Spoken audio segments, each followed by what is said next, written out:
Welcome back to the Comic Book Historians Podcast. We have part two of our Jim Starlin biographical interview. Jim, thanks so much for joining us today. That's fine. Yeah, how you doing? Before we go along into kind of filling in some really fascinating details of your life, first let's talk about what are the new adventures of Dreadstar? And from what I understand, there's a Kickstarter involved. Tell us about that. I came back to Dreadstar a couple of years ago, and we've produced two graphic novels, Dreadstar Returns and Dreadstar versus the Inevitable. And we're about to do the Kickstarter for the third one, which is Dreadstar versus Dreadstar.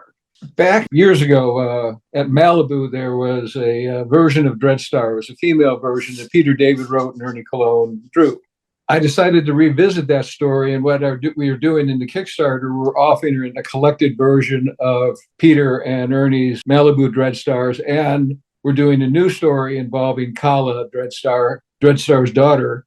We're doing sort of a Rashomon thing where it's Peter and Ernie's story is the Lord Papal's version of what goes on. The new book is Dreadstar versus Dreadstar, is Dreadstar telling Willow exactly what happened, at least from his point of view. We'll have two completely different stories there. There are some similarities bits by piece, but for the most part, it's a whole different story than what it was originally. So how was that for you, expanding on the storyline, the universe of Dreadstar, but also expanding on your own very already advanced storytelling abilities? How do you make those choices? We didn't have the computers that we have now when we were doing Dreadstar before. And so there's a whole range of things that I'm doing with the storytelling and the art that I just couldn't have done in the old days. I have a central character on a page, and behind him is his death over and over and over and over and over and over and over again. It would drive me nuts to have to draw or paste down Xeroxes in the old days. This time I'll be able to just color it and then take that little panel and duplicate it behind the main figure over and over again, showing this guy's death continuously happening over and over and over again. And the color range is another thing. And now we have these Kickstarters so they can avoid working with the two major companies, which is always a blessing. Monkey Wrench Press, which is my publisher, will be announcing sometime in the coming week the previews to the Kickstarter. You're my first interview on this. Woohoo! All right. Yes. We will be opening up the Kickstarter within a week or so after that, and people can come in. We're also doing Dreadstar going over to Dark Horse also. The hardcovers that we're doing, they will start doing the softcover editions, and we will be getting it into comic book shops finally. I've done up covers for the first three omnibuses, and one of our bonus features is going to be we're going to do lithographs of the pencils, and those are giveaways for people who hit a certain category or something on the Kickstarter. I'm not exactly sure how all that works. That's Chris's department. It seems like you're doing a good job of keeping up with the times and different distribution channels, different ways of putting out almost kind of the special order stuff through the Kickstarter, but also going through the traditional as well through Dark Horse. So you're kind of hitting different sides. How have you found Kickstarter? Has it been helpful in the past? Well, our first one through Dreadstar Returns was through Ominous, the previous company that was my publisher. And that one got kind of messed up. Everyone was complaining. It just took forever to get the things. Chris over at Monkey Wrench is going to be a whole different story. We've already done Inevitable. It came out fairly smoothly, a couple of hiccups because it was his first time off. I think we've got it down to a much more smoothly running machine now. I suspect once we get the pledges in and send the thing off to the printer, all we have to do, the only thing that's going to hold us up is getting it back from China, where they all print them these days. The love of storytelling, you've had this, it looks like since you were a kid, looking at Lee Elias comic strips, wanting to be a cartoonist and tell stories. Is that just kind of a lifelong obsession? Is that just something you can't ever imagine giving up? Yeah, I mean, I toyed with the idea of becoming a paperback illustrator at one point, doing covers and that, but it's the stories I really love. I want to be able to create a different world, a different adventure, different characters for people to enjoy and think about. I try to do stories that have an element that'll make you think about it afterwards. That's my goal. I just don't want to entertain. I also want to, say, okay, gee, wonder if he did it this way instead. Yeah. The storytelling has always been my mainstay. The illustration and the art are augmentations of the storytelling. They're not my actual goal. I'm not going to end up in the Louvre anywhere or the Metra in New York. I'm a storyteller. It's the books that are important to me. Has Dreadstar matured as a character like the way you've matured as a person? Does your storytelling and your characterization become, in a way, a mirror of yourself in any way? Well, I decided when we were going to bring back Dreadstar that I was going to bring it back 25 years later, just like it's been about 20 some odd years since I had worked on it before. And so I gave a time lag, and the first part of the Dreadstar Returns is finding out where everybody's been. Willow is still running things as a disembodied cybernetic leader of what is now called the Willow Consortium, hundreds of planets under her rule. Eddie's a cop. Teuton's sometimes cop when he doesn't get fired, and Eddie hires him back. Fixes around still, and Dreadstar, who his original concept was that he was an anarchist without a second act. And so it's 20 years later, and he's finally found a use for that urge of his to overthrow unjust governments. And he just doesn't leave them in shambles anymore. He allows them to come into the consortium. So he's sort of a recruiter these days, not like the ones down at the Marine recruiting office. It'll tell you, yeah, we'll make you a pilot, and then next thing you know, you're cleaning dishes.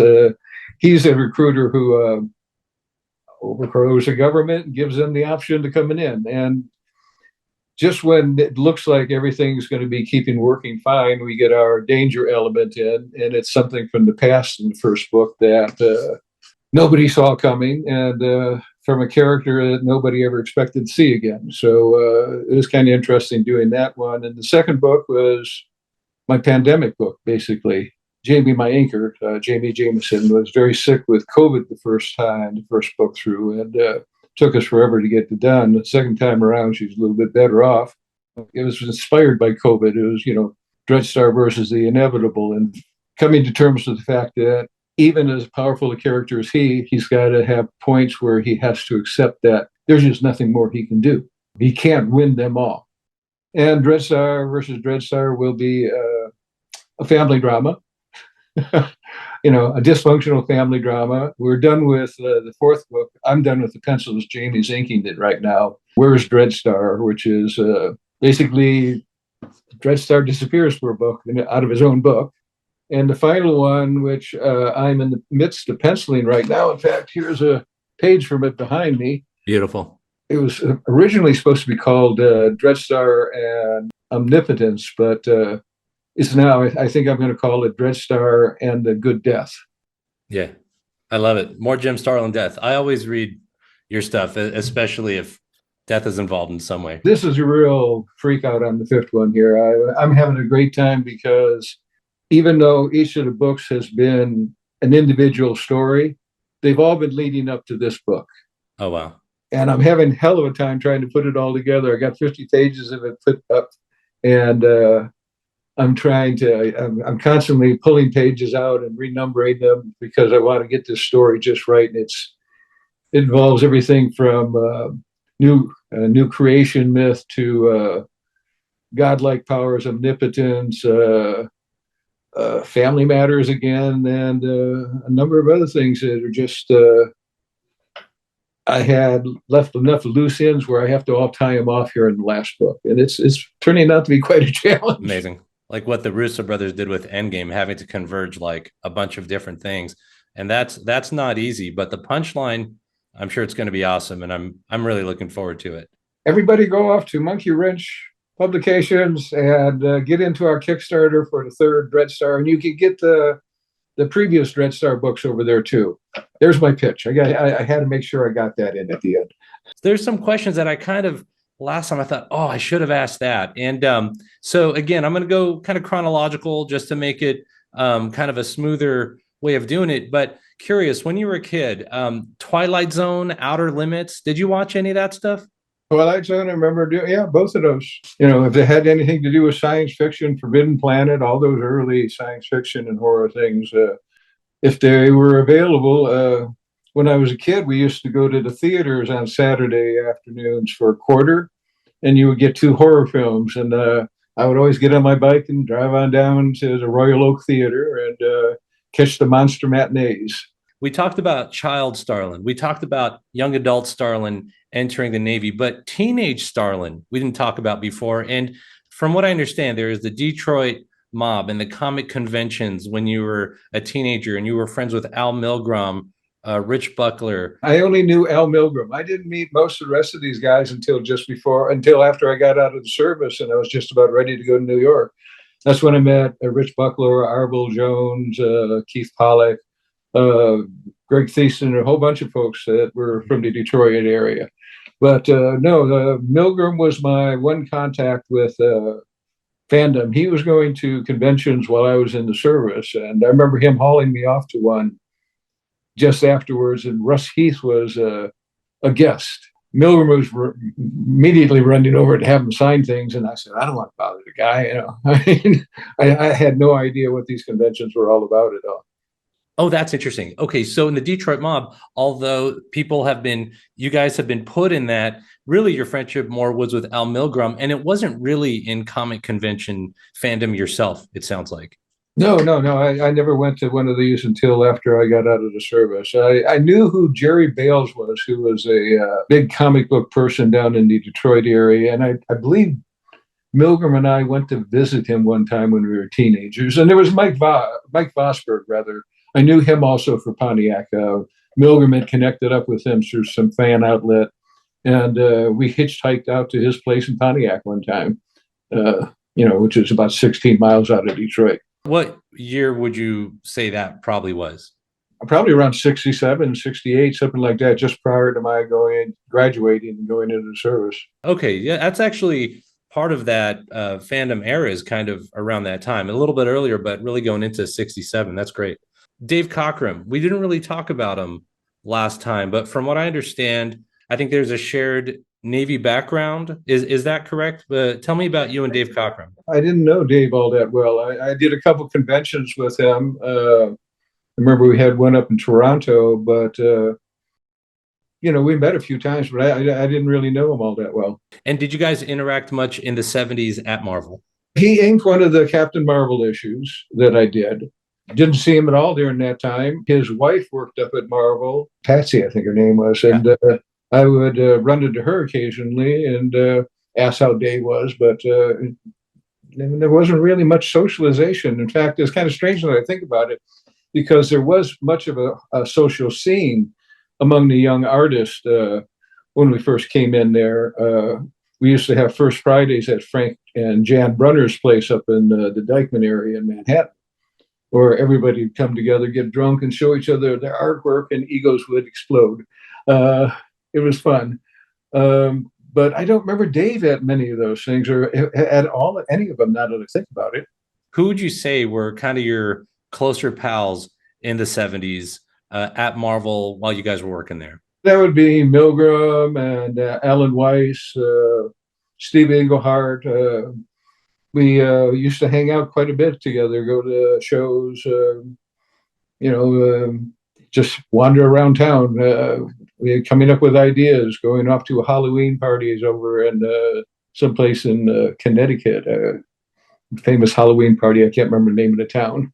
The Halloween party. Are you talking about the Rutland, Vermont? Yeah, that's right. The Rutland parade and all that stuff. Yeah. How were those Halloween parties there? They were pretty wild. I remember only going to one of them. Had a good time. My girlfriend at the time came along, and we had a pretty good fun time. Steve Skates I hung around with quite a bit. He was a writer. In fact, Steve and I shared an apartment in Manhattan for a while. There was a lot of that going on. Milgrom and Simonson shared an apartment for a while. Everyone was trying to get by on the meager funds we were getting paid for all this work we were doing. When you were doing those kind of Marvel UK covers, like Mighty World of Marvel. You had different editors guiding you along that, and were you getting coaching on layouts, things like that? And do you feel like you were kind of developing a style while you were doing that early stuff? Didn't get a lot of coaching.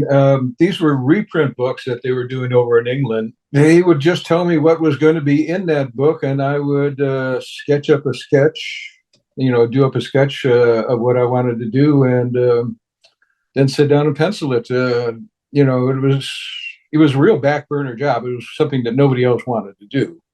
So there wasn't a lot of scrutiny involved.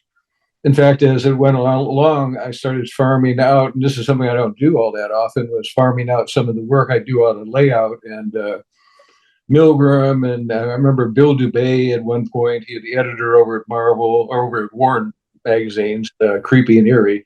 He finished it off, at least one cover. We did a couple of them that way. They were just, they were money-making things that I did between doing pages of Captain Marvel or Shang-Chi. Along that period, just prior to that, I think.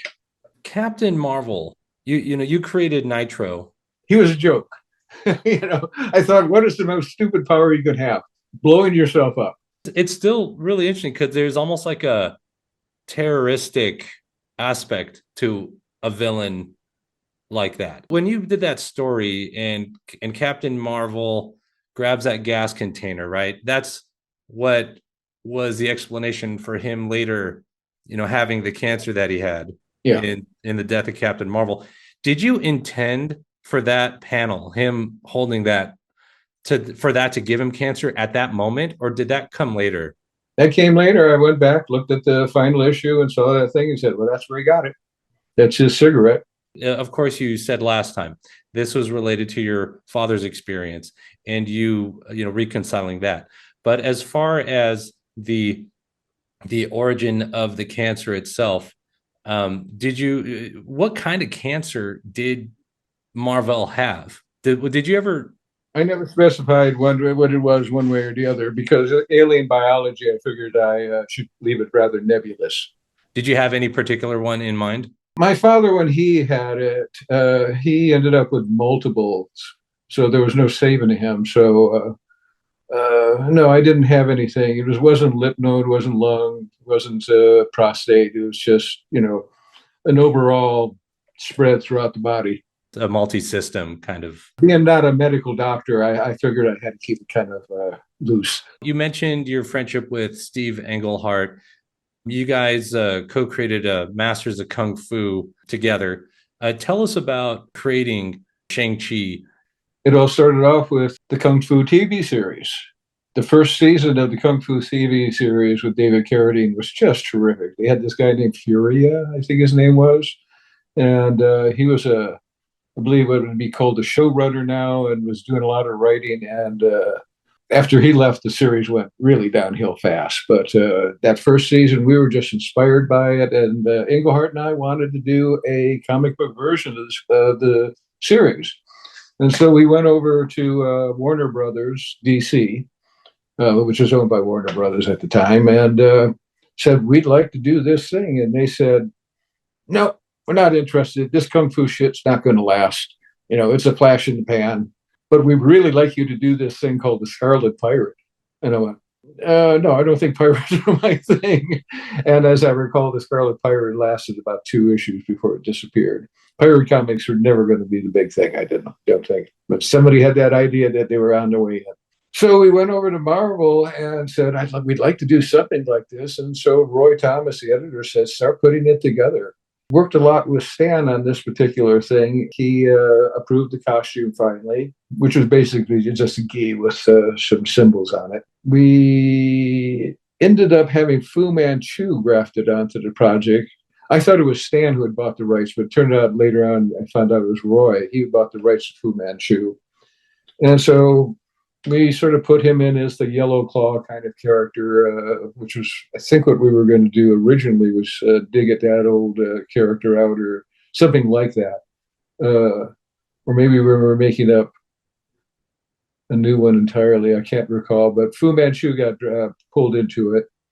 And when the first book came out, Larry Hama, he came up and asked me, have you ever read a Fu Manchu book? And I went, well, no. And the next day he brought in a Fu Manchu book, gave it to me, and I went home and read it. And it was just horrifying. They're the most racist things. I mean, you got to give them a little bit of slack. Preachers, they are books of their time, but still, nobody but the white English were worth keeping alive in those books. And so that's why I didn't last. That was the main reason I didn't last on Shang-Chi more than 3 issues. I just said, I don't really want to do this. And besides, I wanted to do Captain Marvel more. Rather do spaceships and city streets. Yeah, right. Were you a fan of Bruce Lee? I enjoyed his movies. I was not a rabid fan like some folks. No posters on my walls or anything like that, but I enjoyed the few movies he did. And I used to live on 44th Street in Manhattan, and 42nd Street was 2 blocks over where all the theaters were. I was really in the red light district of Manhattan at that point. It was cheap rents. And so Alan Weiss would haul me off regularly to movies. Well, he was the one that actually got us into kung fu movies. Saying, "You got to come see that. This is really cool." So we'd go over and spend an afternoon matinee watching people kick the shit out of each other. Yeah.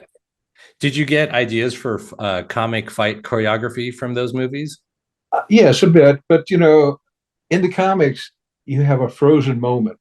Howard Chaykin once pointed out to me that he and I had different moments we picked. He always picked the moment of the act, and I always picked the moment the second afterwards. If my person was being punched, the other guy was flying across the room. And I'd never thought about the time sequences, and that began giving me different ideas on how I would go about using time in freeze frame. Yeah, because I noticed your Death of Captain Marvel has some great fight choreography in that as well, in some scenes that aren't about the humanity stuff. There's some fight stuff in there, and I noticed that felt very martial artsy, some of that stuff. I was doing Captain Marvel when the Kung Fu series first came out, and so yes, I was being very influenced by what I was seeing in these films and that, and I was taking him from being a warrior to being a holy man, and so it was sort of a journey like a Shaolin priest getting indoctrinated into the merits of looking at the world in a certain way. Yeah, space karate, which it kind of George Lucas kind of does later, but you did it first, right? Not too far apart. Synchronicity. Fans will say this, that, oh, this happened here, this happened here. You don't know what's true sometimes. But there's some stories circulating around that one time in the 70s, something with editorial, there was a gun involved. Do you know anything about this? Did this not occur? I don't know what you're talking about. Okay. Editorial gun involved, not me. Okay, yeah. I never brought a gun into the office. That's what I figured. The 70s, we've talked about it before. There was something about different figures had died and death was in the air. It was also kind of the era where the most serial killers were operating at the same time. There was something odd. There's an unusual prevalence of death in the media and whatnot. As you were living in that era in real time, what was your impression of seeing a lot of that weird stuff on the news? Well, I was living in Manhattan when the Son of Sam was around. Our favorite nominee for being the Son of Sam was Jim Shooter because of his name. It was a time when you were becoming more aware of things that had been taboo to talk about before then. Incest was something that came up and something that I used inside the Dreadstar series. I had a sort of a passing relationship with a serial killer back in high school. There was a fellow named Byron. And when I was back in junior high, this woman who lived 2 blocks away from us was killed. She was murdered. And her husband eventually was convicted of this. But there was always a handprint, a bloody handprint that didn't match up with him. And it was like 20 years later, they finally identified the handprint, and it was with this guy Byron, who I went to school with. Seemed like an innocuous. He I came off much more menacing than he did by a long shot. Most of my friends were much more. He was more buttoned down, but it turned out he was, after high school, he started going around Michigan, picking up hitchhikers and killing them. Wow. Got a good size count too. They never figured out what. And it turned out that he and another two guys had murdered the woman down the street from me. And eventually they had to release the guy her husband, who had been unconvicted. The local police chief to this day, I think, still claims that he was the one that did it, even though all the science shows that he didn't. And I believe Byron actually confessed to at least that one at that point. And he did it with two other guys who had long ago either been killed or in jail for prison for other crimes. That's a real close proximity story there. I'm going to write a book about it, but it was just always too much conflicting stuff. And going back to high school reunions and talking to people, and I was shocked. I mean, I talked to two women who knew that they had killed these people 20 years before, and they had never said anything. Yeah. Yeah. So I just eventually abandoned that project. Wow. You might be able to work that into some science fiction story, some sort of murder mystery thing. I've had a few serial killers in the books as we went along. I've worked my serial killers out. You have, yeah. In fact, 2 Ton lands on one at one point in the Dreadstar story. Yeah, because that's the same area as, Zodiac Killer was doing some things. John Wayne Gacy, Ted Bundy, even Jeffrey Dahmer's first murder was in 1978. So it was just an odd decade. And it's interesting that you had this proximity like that. And I think once again, it was technology that was bringing this stuff to the front. Up until that point, up until like the 50s and 60s, we didn't have teletypes. I mean, there was no computers in that. And so a person could, like Byron, could go along for years preying on people without anybody being aware that they were linked up. He'd kill somebody in one county, and whenever the urge hit him next, he would go over 2 counties over and do it. And people never put it together. And it was only when the use of computers, early computers, that they were able to correlate some of this stuff, and they began to realize that serial killers were something that actually existed. Yeah. And they've existed for, we had Jack the Ripper back in the 1890s. And before that, there was a guy over in Europe and Russia who had an astounding body count before they ever caught him. I mean, it was literally close to 100 people he killed before anyone caught on that he was going around murdering people. Albert Fish and some weird people kind of in the early 20th century. Maybe it's just detection, but it just seems like there's a lot more after the 60s and in the 70s, and then a little bit less, but still kind of a lot. Do you feel like media, TV has just increased detection, or has it also increased motivation? Well, there's also their increased population. We have more people alive today than have died ever before. I mean, everyone who's there, it would be, if the zombies came back, it would be a pretty fair fight at this point. We're pretty evenly matched. So there's so many more people now. And so those twisted chromosomes or whatever it is that causes these people to be the way they are, there's just more of them now. I think culturally also there's a much more acceptance of the psychopath. There was one survey recently survey or study or something that said like 80% of the CEOs in major companies could be easily qualified as sociopaths, which is just a wafer thin distance from being a psychopath. Right. That's like that American Psycho movie. Yeah. Yeah. So, I mean, any machine that gets complex, the more complex it becomes, the more likely it's going to have trouble. And I think the human race is getting to that point easily. Yeah, it's interesting. Yeah, I agree. There's more mutations, more offshoots, more aberrant or deviant things kind of start to pop out of the machinery. You're right. And we're going to return back to that a bit when we talk about breed later. But staying on chronology, tell us about co-creating Korvac in 1975. Yeah, Korvac. He was a throwaway. He just was something in the Defender story, I believe it was. He was a guy in a box with a wheel underneath him. And actually, Korvac is much more something you ought to talk to Jim Shooter about, because to tell you the truth, I don't really remember much of anything he did with Korvac afterwards, because I just threw him out there, and they ever use him, I'll get a check from the movie people, but I don't really remember much about him. I had a look when I settled with Marvel on the paperwork. When Disney took over Marvel, they realized they were missing a lot of paperwork. They sent me a list of the characters I had created, and there was a couple of them I hadn't. And I said, I didn't do anything with this. And who's this Korvac? And they explained to me, and I went back and looked it up and went, oh, okay, that's interesting. Credit on that one, hey? I think Gerber, Lenween, and you put that together. It was for Defenders Annual. That's what it was. And I just did layouts on it. I remember Jim Mooney finishing it off. The only thing I really remember in the story is that Daredevil cheats at the end when he's doing the flip of the coin with the Grandmaster. Yeah.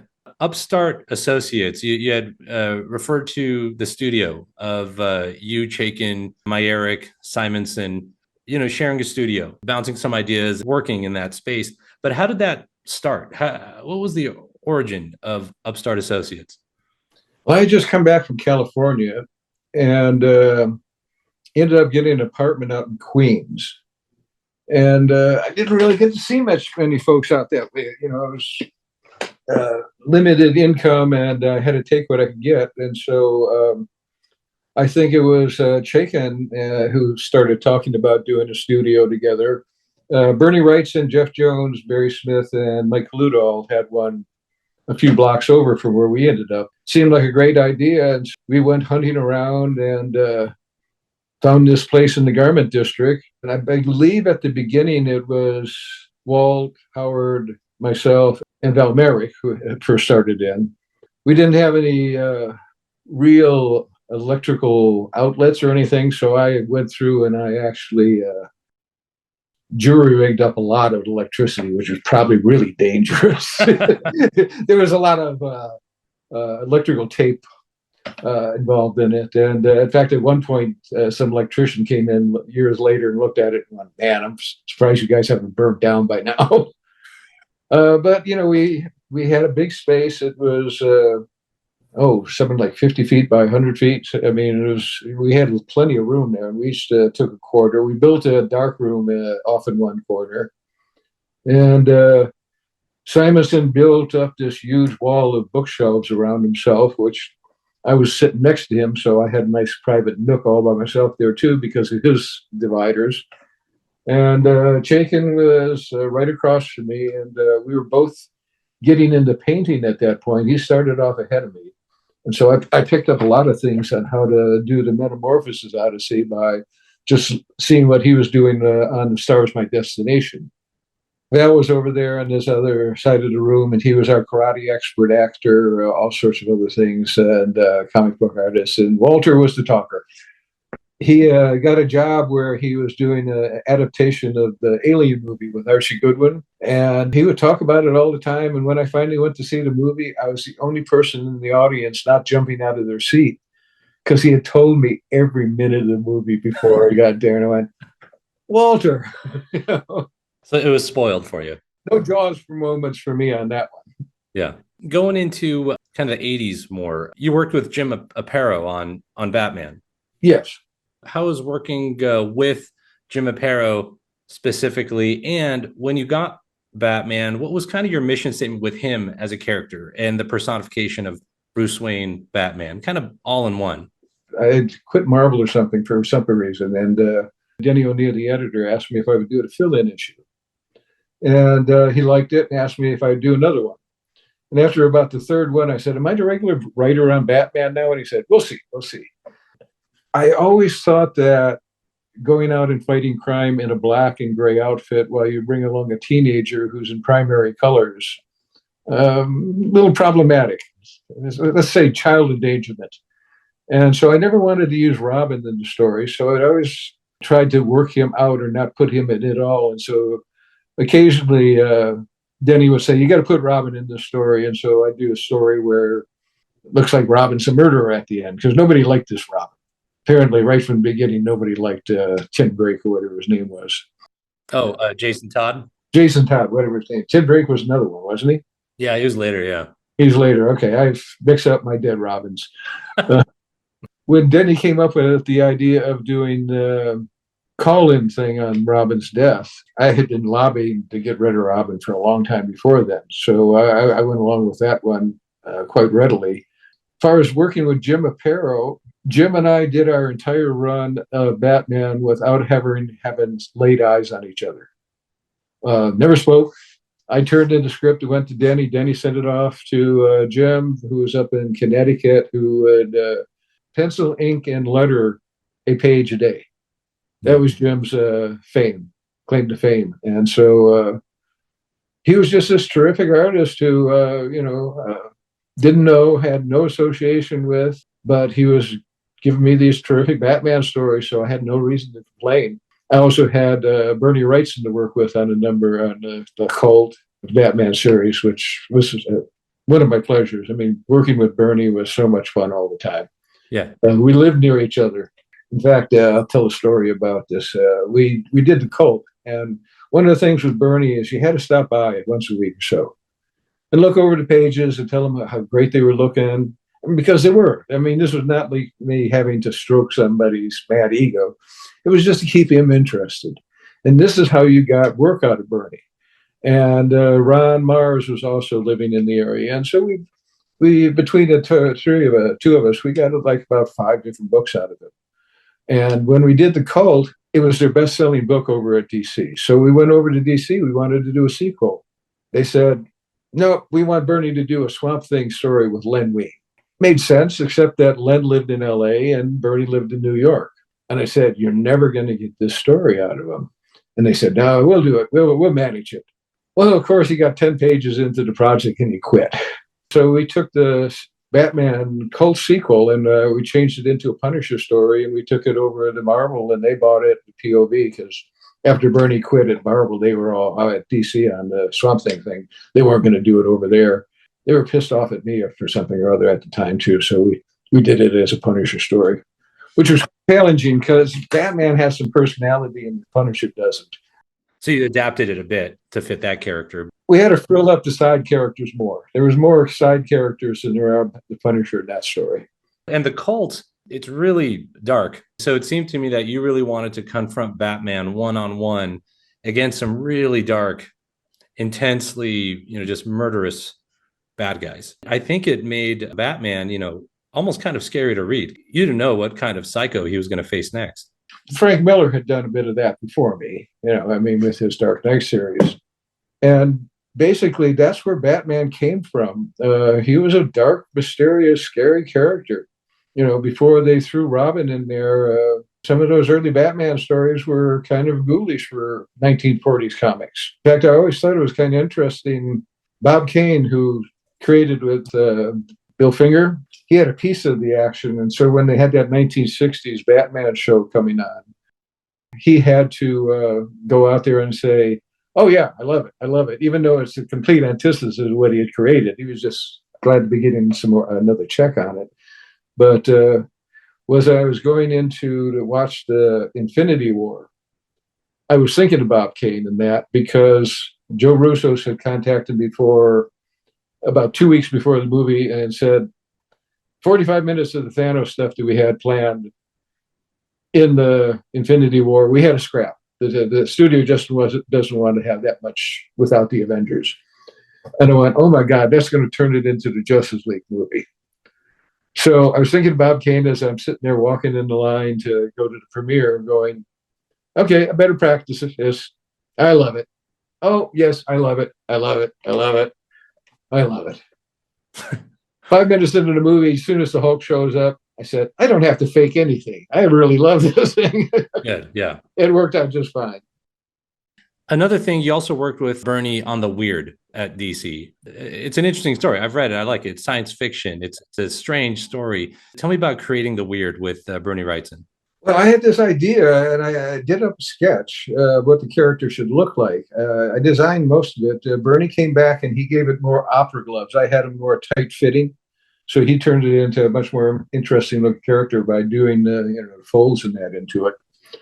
It was a difficult book because at that time, Marvel has always been do anything you can to make money. DC, on the other hand, almost seems like they go out of their way to just sabotage whatever they do.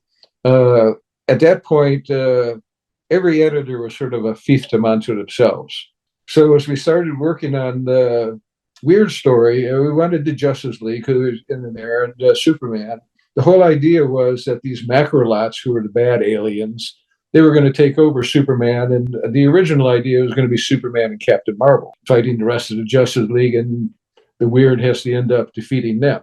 Editors up at said, no, I don't think we could use Captain Marvel right now. We're having some trouble with the Fawcett people or whoever owned it at that point. So then it went off to Wonder Woman we were going to use.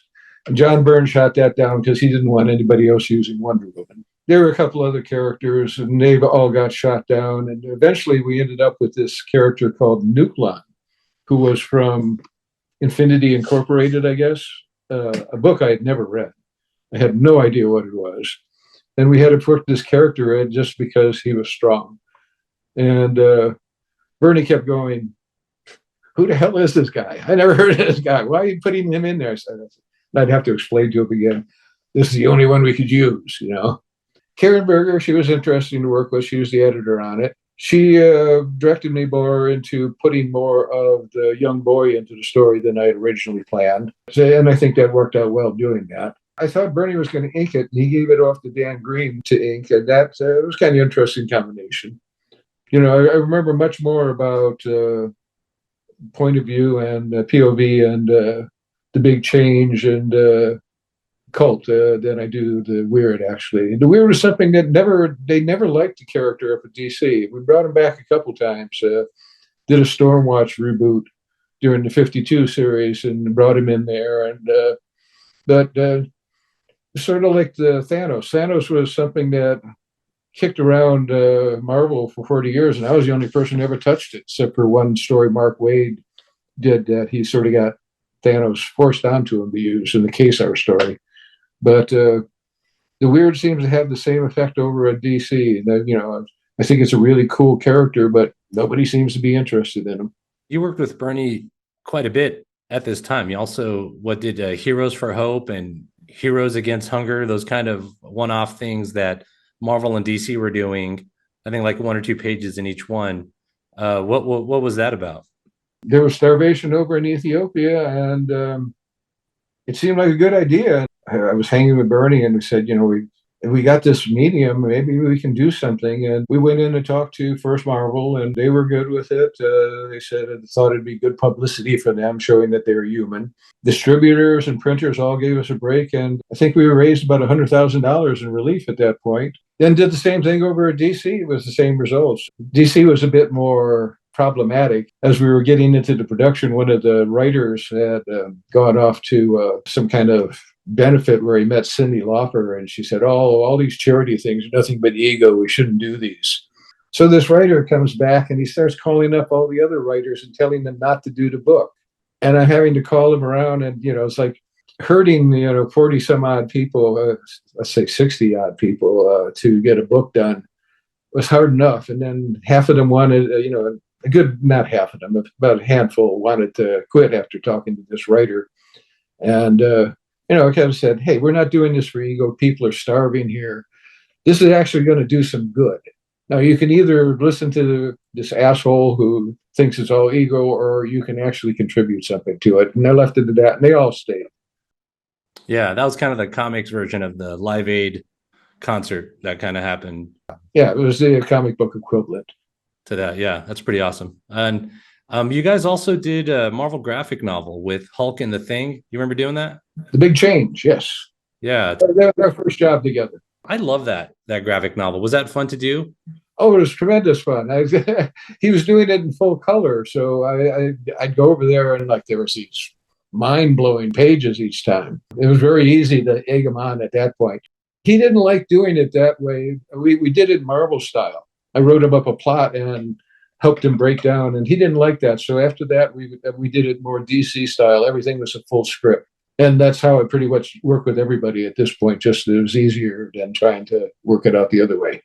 And it seems like a less intense, less dark than some of the other stuff you were doing. Did it seem to summon some of your more childhood love of those characters? Oh yeah, that original Hulk thing fight back in the early issues of Fantastic Four was one of my favorite books. The action was just so incredible. I love the dumb Hulk. I know everybody loves Peter's smart Hulk. I'm at the age where I really loved him when he was as thick as a brick. I always thought he was much more fun to write that way. Yeah, we had a good time with that. Bernie was contributing a lot of different things. At one point, we had to disguise the characters. Bernie came up with the idea of him hitting this octopus character, putting it on his head, and nobody recognizes him. Did you get the impression that he was also enjoying himself during that one? Oh yeah, I mean, there's some beautiful artwork there. If there's a testament there to just how nice he was. Bernie. Bernie never put out anything that was just half-ass. If he wasn't into it, he just stopped doing it. He just quit and went off and found something else to do. And he stuck with us.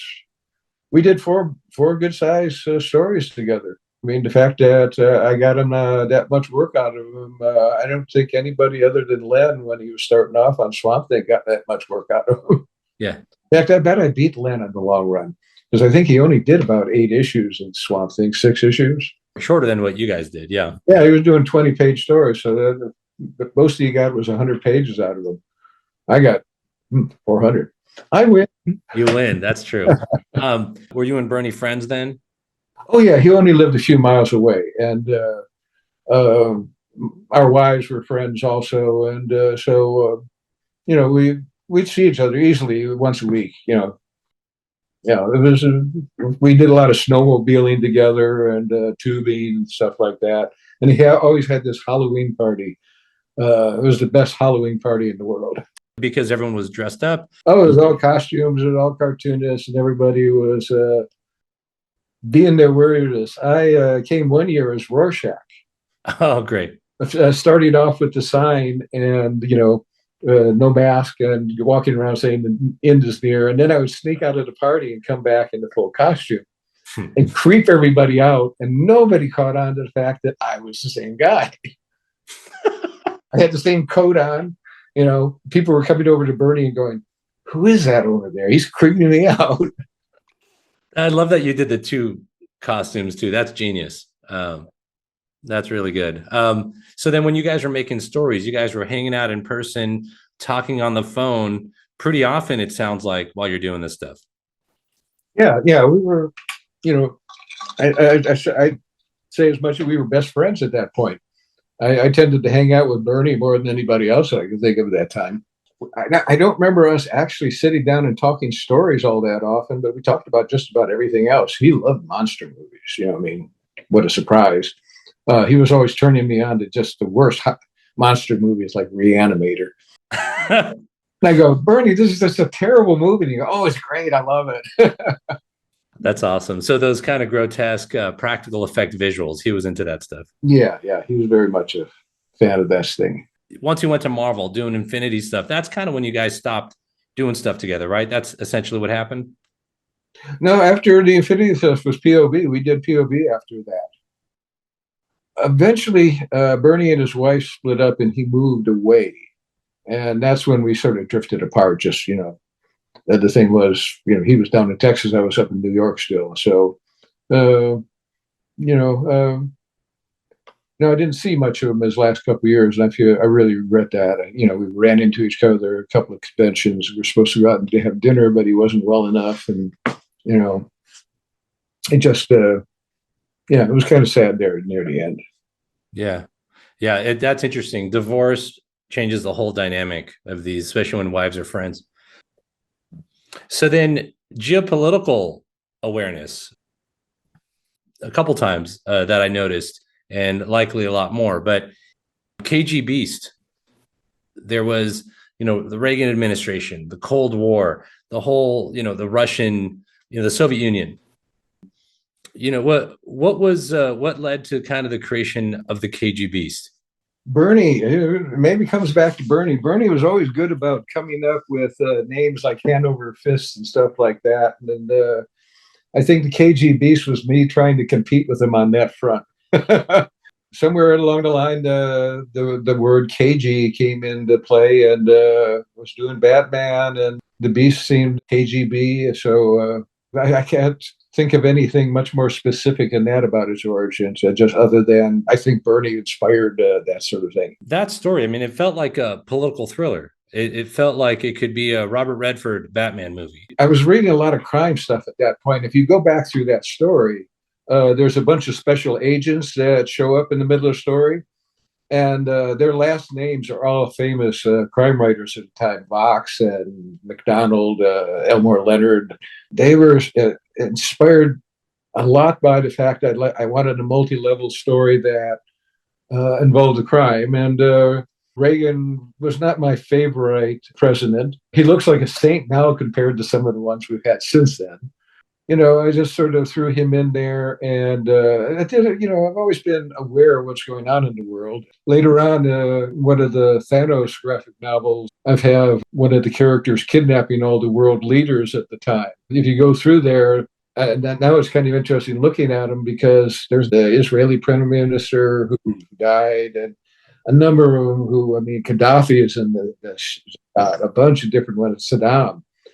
They were all the leaders of the world at that point, and a decade later, half of them were dead. Yeah, it was like this era of bad guys that we just kind of were part of our, international news. Oh, and Khomeini, we had him in Batman. That's right. I was going to ask about that. Yes. Yes, and we were so worried because his health was going bad, and we didn't want him to die before the book came out, because it would just look terrible beating up on this dead guy. Fortunately, he lived long enough, and I didn't get a fatwa set against me for doing it, so it worked out all right. I'll never forget that. I was 10, and I was in 5th grade, and I was reading that, and my parents, we left that country. We left Iran back in '79. I didn't know that. Okay. I was 1, and so Khomeini, my parents talked about that like all the time. The bad guy, and so to see. To see him in your comic, it was like mind blowing. I was like, oh, wow, here he is. And he's hanging out with the Joker. Oh, I knew it, and I'll throw back to those 1940 comics where Captain America was punching Adolf Hitler all the time. I loved it. I still love reading that and seeing real life figures who their faces are so iconic, like you can recognize them, and seeing him in a comic and interacting. I thought that was really great. I still look back. Was your background in naval intelligence, did that contribute to this geopolitical awareness? No, I was a photographer. I took pictures. There was a whole division downstairs where the photo interpreters, those are the real agent kind of guys. They did the work. No, it was just I always hung out with people who were interested in things that were going on around them. And my second wife, she was a news junkie. First thing in the morning was New York Times. As soon as PBS was on, any kind of special debates. Lived with politics when we lived together. I see. Now, you've been married how many times? Twice. Twice, okay. Do you have kids? No. Never dropped progeny. I would have been a terrible father. Yeah. Oh, okay. Yeah. Selfish. Okay. That's okay. Thanos is your child, and turns out so is Thanos and Dreadstar. Yeah, and Dreadstar. Thanos is the bad kid.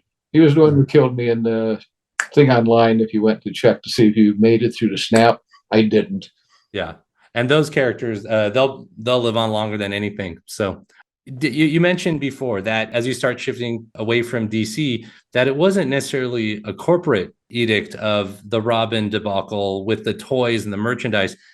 It was more editorial. What was happening? What was the conflict with you and editorial? What was your perception, and what do you feel their perception was that led to that diverging away from there? I quit Marvel on a number of different occasions for different reasons. First time was when I was doing Captain Marvel. They gave me a different inker each issue. And, it started off with Chick Stone, Dave Cockrum, Pablo Marcos, Dan Green, Al Milgrom, Klaus Janson. And Klaus was supposed to be the permanent inker on it. And the very next book, they gave it away to Jack Abel, who was a competent, good inker. I mean, but, they had promised me finally I was going to have a permanent inker. And I said, I'll just go someplace else. Every time it was something different. Warlock, I went through like 3 editors. Roy had quit, and then there was Len, and then there was Marv, and then there was Jerry Conway. And Jerry Conway and I didn't get along. Some editorial things, and I quit then. It's a tricky business working with an editor. If you got a good one like Archie Goodwin or Roy, they know when to leave you alone, and they know when to suggest something that will make it better. And both of those were experts at that. If it wasn't broken, don't fix it. And if it is broken, be constructive rather than just critical.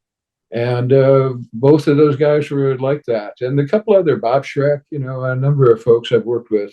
And then I worked with some just awful editors. I worked with one editor who didn't know the difference between a panel and a caption. He kept telling me I was putting too many captions into the story. And I said, I'm the artist. I'm not putting any captions in. He said, no, you got too many panels, too many captions. And that's when I realized he was talking about panels instead.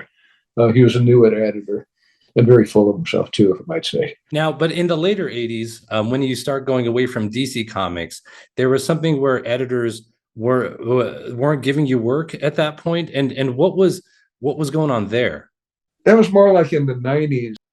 The Image style was taking over. I was having a harder time getting work. It was a tough time because I was actually mother-in-law and mother were both in assisted living facilities, and I was having to put money into that. So I was really scraping sometimes to get by.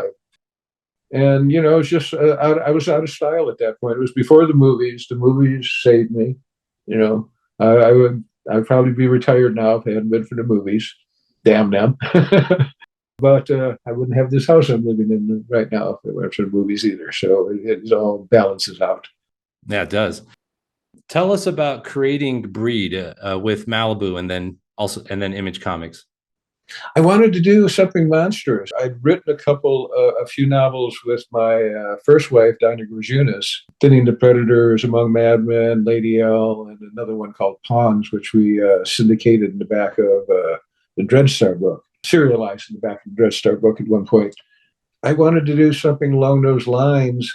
Malibu started putting it together, and then Harris Miller, my lawyer, he came through and he worked up a contract for me and Howard and Walter and a few other people out there. And so I just went to town. I was really had a great time with it. I think some of my inking on that first series was the best inking I ever did. The first issue is actually done comic book size. I drew it comic book size. It's only about this big, the original art pages. And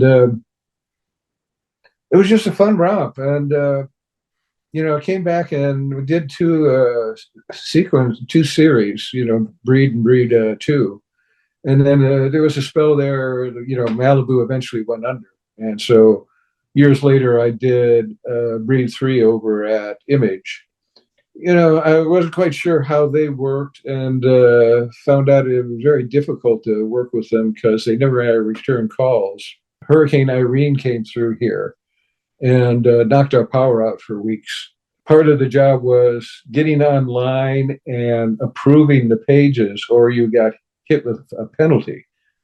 And there was no getting online. I had to drive 50 miles. I had a cell phone so I could call.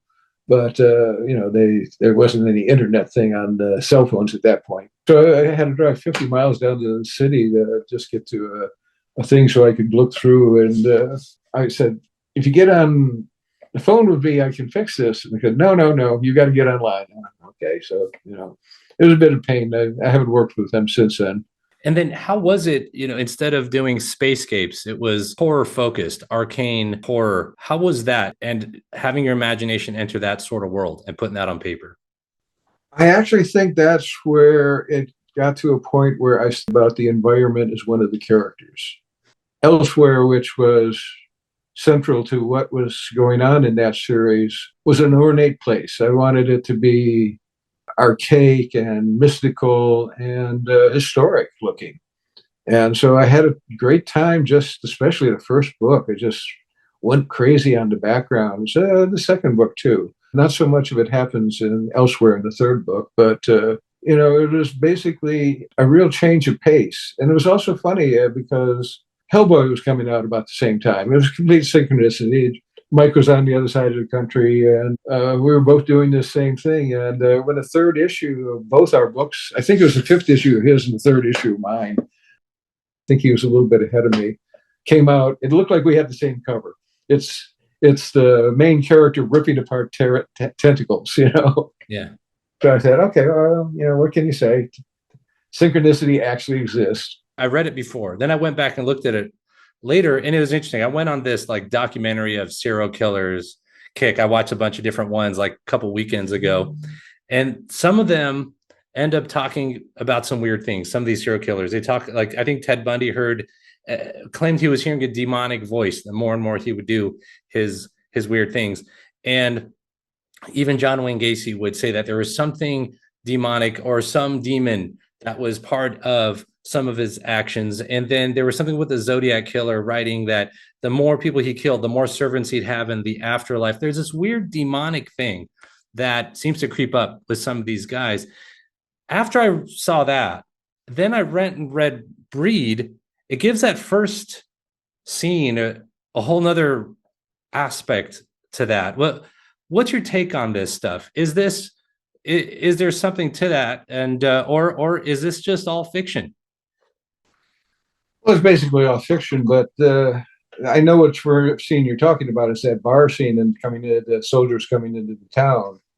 There's something I find much more horrifying about the after effects of violence and the violence itself. The violence itself, you can have an entertaining aspect to it. I mean, look at the Shang-Chi, the Kung Fu movies, and Avengers and all that. There's an entertainment value to violence. But the aftermath and seeing the results of it, there's nothing really entertaining. It's kind of horrifying. And I know that is a form of entertainment all into itself, or there wouldn't be horror movies. But a lot of the horror movies are the moment of horror rather than the effects of horror.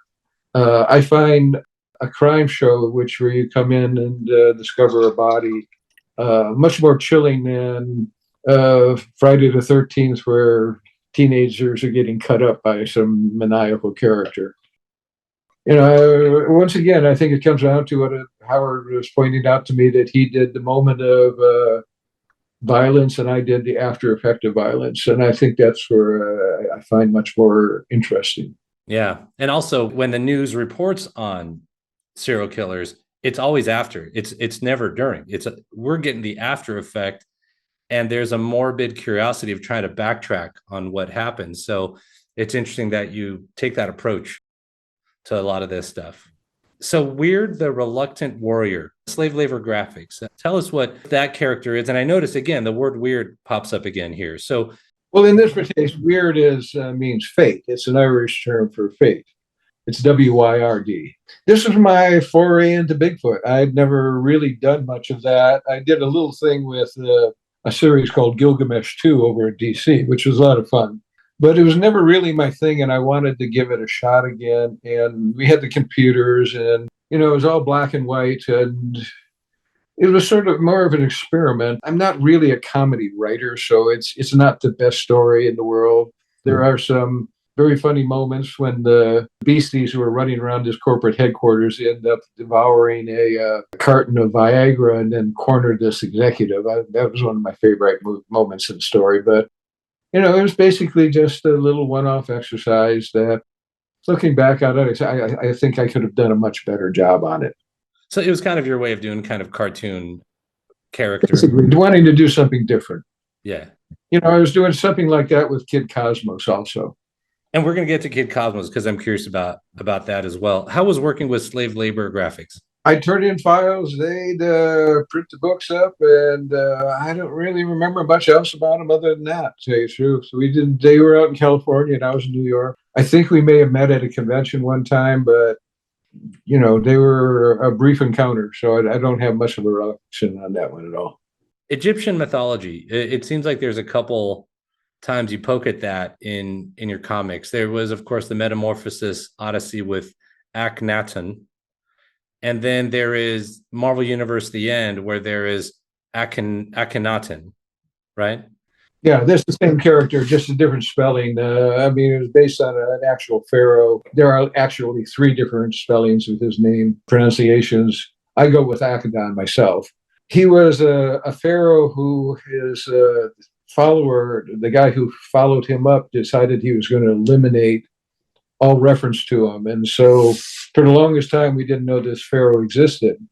What he did was break up all his statues and they threw him inside to use as filler inside this column. And it was only when they were doing some repairs and realized that the inside was filled with all this stuff that his existence came into light. This wasn't until somewhere in the 1940s.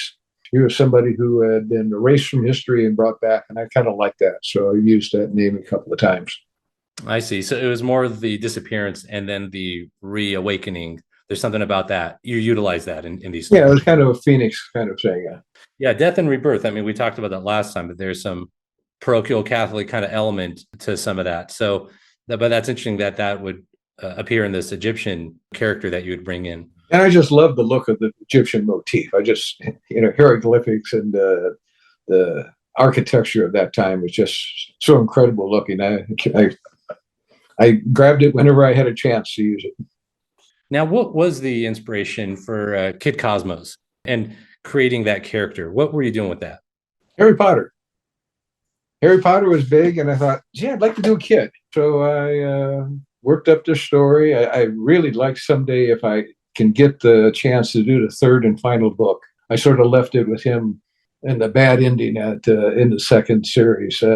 I'd like to sit down sometime and finish that off and maybe revamp it. Put Donald Trump in the scene that George Bush is in and go from there. Modernize it a little. Yeah. Was portraying like a kid with powers, discovering his powers, exploring this new canvas of universe in front of them. Did some of that early Marvel Silver Age kind of superheroes, did that come into play? Were you kind of summoning some of your own childhood wonder there? That and just the whole idea of being a kid again. I mean, I was going for, he wasn't the smartest kid in the world. He wasn't the brightest bulb in the pack. He misspells his name when he has his christening. He thinks Cosmos starts with a K. There was always a lot of fun things with him. The first time he uses his powers, he traps a bully underneath a dumpster. I mean, I just wanted to go for off-kilter stuff with him, and there's a lot of fun with it. How was working with Devil's Due Publishing? I noticed you're doing stuff with indie companies at this point. Devil Due had no contact whatsoever. This was something that Dynamite set up this thing. I met them one time at a convention. Once again, I have no recollection of other than the publisher was some tall, good-looking guy. I'm sure he'll like hearing that. Yeah, that's all I remember. He had a lot of hair. Just very, very good looking. That's all I remember. Yeah. Stormwatch reboot. You were talking about that earlier. 2012. I think it was around 11-issue run that you essentially reset the team. How did that come about? What was your mission for that series, and did you enjoy doing it? They were reinventing all of the DC line, starting over from scratch. I mean, there was new Superman, new Batman. They came and they asked me if I wanted to do a Stormwatch, and this was during that time when I was scraping by for a living, so I jumped at the chance, and it was a chance to bring Wyrd back one more time. As it happens, Bob Harris, who was an editor up there, wasn't around at the time we were doing the revamp, and so he got no say in it. So we had pretty much free reign, and when he came back, he just hated it. There's nothing about it he liked. I thought Evil, who had been doing the work on the pencils and that, was doing a terrific job. I was doing covers for him, and Rob Hunter was inking them. I thought were some of the best-looking covers I had ever done. It just was a book that sort of ran its course and petered out, and Bob got rid of it as quickly as possible after I left it. So I think everything from that period sort of got revamped the next year again anyhow. So yeah, DC was going through a reinvention thing. They always thought that would help their sales. And all it did was confuse everybody and probably cost them sales in the long run. Yeah. The reinvention thing, they do that quite a bit more. the movies. You had alluded to the Guardians of the Galaxy, or rather the Avengers, the Infinity War movie, and tell us what you thought about James Gunn's Guardians of the Galaxy exploring Marvel Cosmic on the cinematic stage. How'd you feel that went? Oh, those are some of the most fun movies I've ever seen. I enjoyed the first one, second one, and third one. I just think they're terrific little movies. I thought he did a terrific job developing both Gamora and Drax. Drax in the movies is sort of a cross between my dumb Drax from the Infinity Watch and the tattooed guy that they used from Annihilation. I just think Batista was comic genius. I mean, who would have thought somebody who's this big lump of a human being would be as funny as he is? And he is really incredibly big. I met him at a convention one time and just going, wow, this guy's ginormous. I feel that I am the luckiest cartoonist around. So many of the things, everything I've done that have made it to the screen, every creator, they've done a good job on. They've hit it out of the park. Shang-Chi, Thanos, Gamora, Drax, even the brief encounter with Eros and Pip, those are fun things. So, because, I mean, so many of these in the past, it's like Ghost Rider, the early Ghost Rider and Daredevil story movies, they were just awful.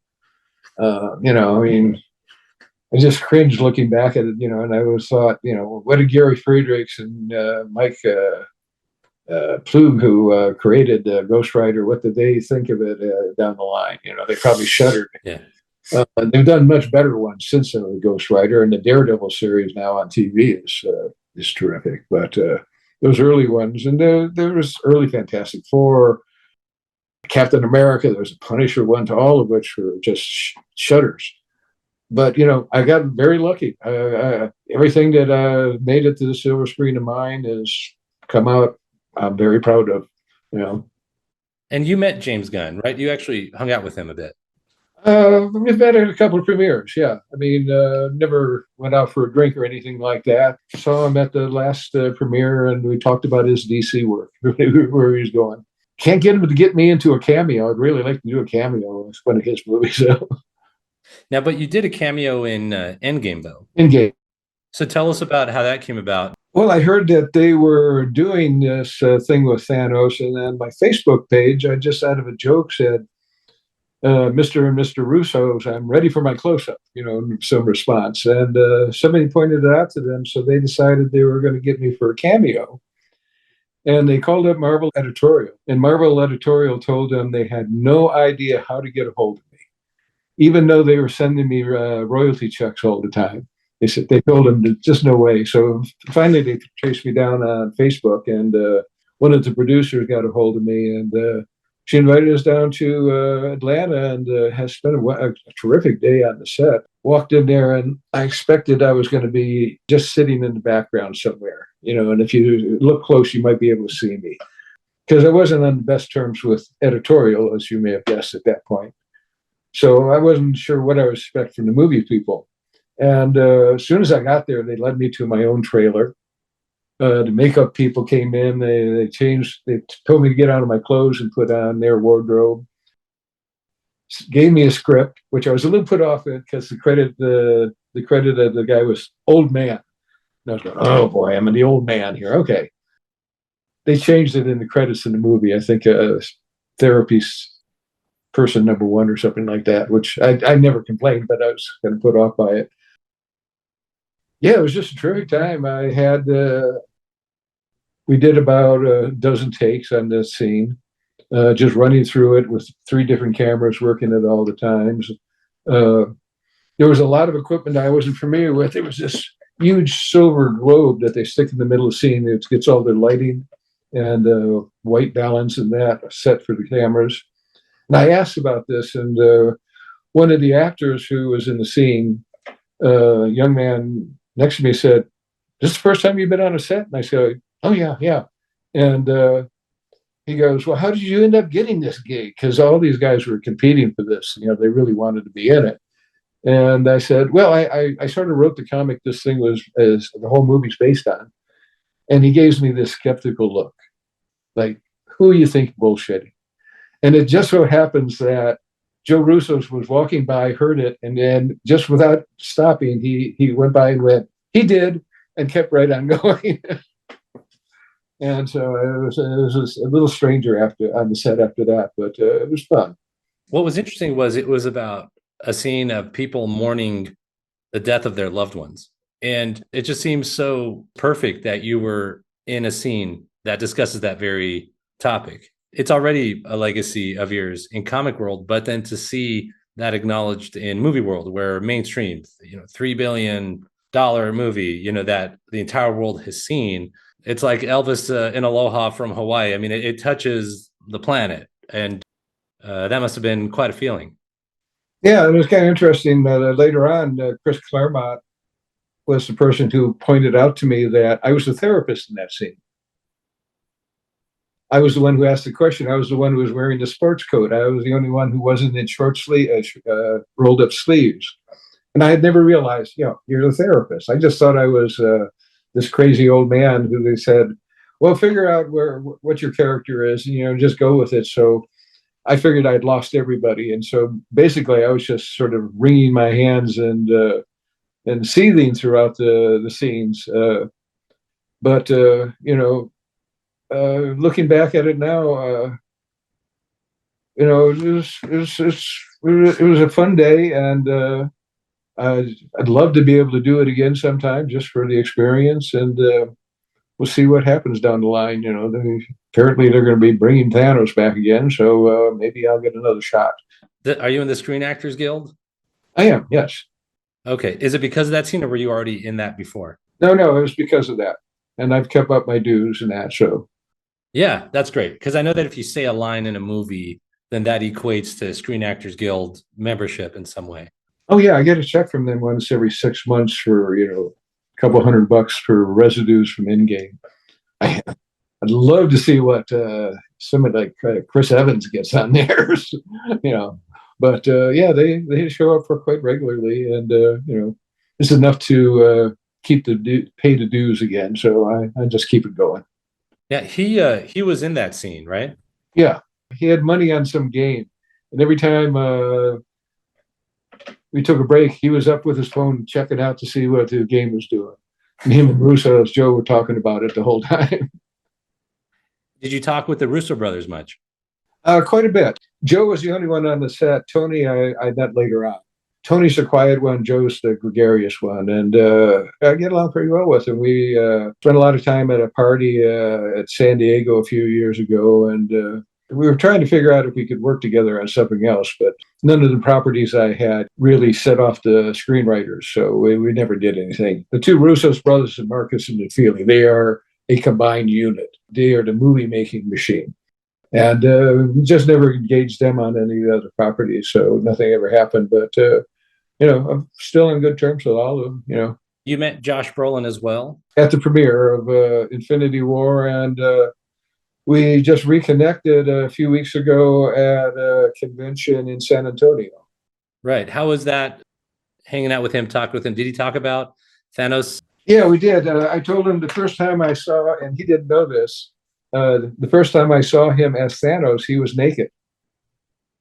And he told me about the whole scene about, they weren't sure how they should handle Thanos at first. And so they set up a camera and he ran through a scene that they never used in the movie. They later used that scene to do the practice videos for what they were going to do with changing him into Thanos. So I didn't know it, but they don't start off with the whole costume. They start off with a naked figure. And so here's Josh sitting in the dark talking about something, and he's pretty heavily shadowed, so it's not like an X-rated film, but he's naked. And he didn't know that they had ever done that with the scene. So I found out what the scene was about, and he found out that he has a nude scene running around somewhere as he is Thanos. That's interesting. And was he a fan of the character? Had he known about the character before? Did he mention any of that? I don't know. I rather doubt it. I know he really enjoyed the character. He really liked the layers that the character had. Even before the first movie was out, I know he was lobbying to get more Thanos into the cinemas. And I'm sure he read the comics to research the character, so that's cool. Naked Thanos, I know Thanos loves death, has lust for death, but does Thanos ever have, did Thanos have coitus with Taraxia or anyone else? Loving death, I don't think that he would reproduce all that readily. One of the cliches of science fiction writing and that goes way back to Arthur Conan Doyle. I know, like bringing kids into the story. It just always seems to water it down. When he did his Tarzans and John Carter Bars, John Carter, well, they had these great little stories, and then a couple books later, he introduces their kids, and the stories were never as good. And so I never wanted to do a next generation of anything like that. And the whole idea of Thanos, whose name is Death and loves death, I just don't think he would be procreating all that readily. Right. Or having physical sexual pleasure either, it sounds like. No, I think it was more of a cerebral, platonic love that he had for death more than anything else. I've never pictured him with his clothes off.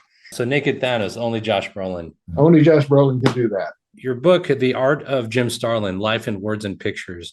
I love that book. I had already, read of you, of course, in interviews, but that book it's such a beautiful, pictorialized, color, autobiographical discussion of your life. And tell us about making that. And then also you did that with Joe Pruitt. I think that he did that through IDW. In fact, we're going to do another book now. Joe's putting it together now, and I'll figure out if I'm going to write some more for it or what have you. He had this idea. He said, let's do the book. And it seemed like a good time for me to vent my spleen. So I wrote up a bunch of stuff in it. And in fact, I could see a copy of it from over here across the studio right now. Mm-hmm. Did another little art book over at Ominous called The Black Book. It was just much thinner volume. But I think we're going to do another big volume with a lot more of the new stuff that we didn't have in the first book. You had mentioned your two wives. The second one you said was a news person. The first one, you actually co-wrote things. Dinah Brazunas. She was an SVA student when I met her. Excellent painter. I don't think she does any art anymore, which is a shame because she was a terrific painter. Just couldn't get any work. So I think that kind of discouraged her. And we ended up writing 4 books together. And she lives down in Florida now with her new man. And occasionally it was kind of funny because we sort of lost touch when we split up. And so every time I sold movie rights to one of our books, I had to get on USA Search and hunt her down in Florida somewhere. Oh, I see. Yeah, now she keeps track. She keeps me when she moves or anything like that. She sends me an email with her new contact info, so it's a lot easier. I gotcha. So no resentment. Everything is simpatico. Yeah, no. I mean, second wife too. She just lives a few miles away, and I occasionally go over and help her out with stuff and that. So, no, don't. Life's too short to have a lot of resentment. Yeah, that's true. Well, yeah, this is fun. I really enjoyed this, and thank you for spending time with us here. Every time I enjoy your answers to questions. You have a very analytical way, but also a very creative way of answering questions, talking about different life themes, which I find interesting. Thanks so much, Jim. All right. You take care in the meantime. It was good doing this again.